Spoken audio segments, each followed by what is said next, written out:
मी तुम्हाला तुरीच्या दाण्याचे आळण कसे बनवायचे त्याची रेसिपी दाखवणार आहे। त्याकरिता बघा मी एवढे तुरीचे दाणे घेतलेले आहेत। 2 मोठे टमाटर चिरून घेतलेले आहेत।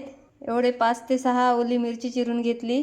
एवढा ओला कांदा घेतला, तुम्ही वाळलेला कांदा पण घेऊ शकता। एवढं लसूण बारीक करून घेतलं आणि या भाजीसाठी मी एवढी मेथी बारीक चिरून घेतली। कढईमध्ये 1 पडी तेल गरम झालेलं आहे। त्यामध्ये मी आता अर्धा चमचा जिरे घालत आहे, अर्धा चमचा मोहरी। जिरे छान तडतडले आहे। यामध्ये मी आता कांदा घालत आहे। कांदा 2 मिनिट परतून घेऊ। पातीचा कांदा असल्यामुळे हा लवकरच। यामध्ये लसूण घालत आहे।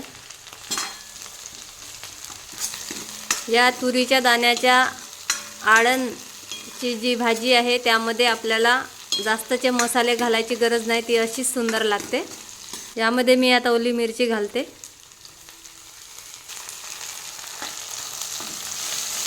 ओली मिरची 2 मिनिट परतून घेऊ। मिरची लसूण छान परतला आहे। यामध्ये मी आता टमाटर घालते।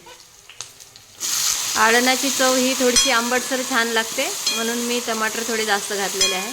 टमाटर 2 ते 3 मिनिट परतून घेऊ। टमाटर छान शिजलेले आहे। यामध्ये मी पाव चमचा हळद घालत आहे। 5 ते 7 हिरव्या मिरच्या घातल्या होत्या। आता मी 1 चम्मच लाल तिखट घालत आहे आणि चवीपुरतं मीठ। टमाटर आता छान शिजलेले आहेत। यामध्ये मी ही धुवून ठेवलेली मेथीची भाजी घालत आहे।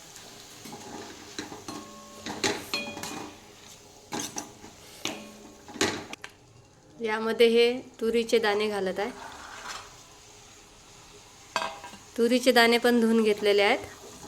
यामध्ये मी थोडंसं पाणी घालून झाकण ठेवून 5 मिनिट शिजवून घेणार। तुरीच्या फुलाचा पावडर घातला, तुम्ही आमचूर पण घालू शकता, लिंबू पण घालू शकता, चिंचेचा कोड पण घालू शकता। 5 मिनिट झाल्यानंतर आपण बघू दाणे कसे शिजले आहे। तर दाणे हे छान शिजले, भाजी पण शिजली। आता यामध्ये मी आता पाणी घालते। आपल्याला आळण बनवायचं असल्यामुळे यामध्ये जास्त पाणी घालावं लागते। जवळपास आता याला उकळी येतपर्यंत अर्धी वाटी तांदळाचं पीठ आपण भिजवून घेऊ। बघा आता 5 मिनिट ही भाजी शिजलेली आहे। याला छान उकळी आलेली आहे। यामध्ये मी आता हे जे तांदळाचं पीठ आहे भिजवून ठेवलेलं ते घालत आहे। तांदळाचं पीठ घातल्याबरोबर याला छान फिरवावं लागते, नाहीतर याचे गोळे होतात। हे बघा आता अशी झाली ही भाजी। याला आता पुन्हा आपण 5 मिनिट शिजवून घेऊ। त्यानंतर ती थोडी घट्ट होणार, थोडी मीडियम घट्ट। ही बघा आता भाजी पूर्ण शिजून तयार झालेली आहे। यामध्ये मी आता हिरवी कोथिंबीर घालत आहे। यामध्ये जास्तीत जास्त कोथिंबीर घाला, खूप सुंदर लागते ही भाजी। बघा ही भाजी कशी सुंदर दिसत आहे। ही भाजी तुम्ही भाकरी, चपाती आणि भातासोबत पण खाऊ शकता। त्यामुळे हा व्हिडिओ बघून तुम्ही असे तुरीच्या दाण्याचे आळण बनवा आणि खा व मस्त रहा। आणि माझा व्हिडिओ तुम्हाला आवडला तर माझ्या चॅनलला लाईक, सबस्क्राईब व शेअर करा।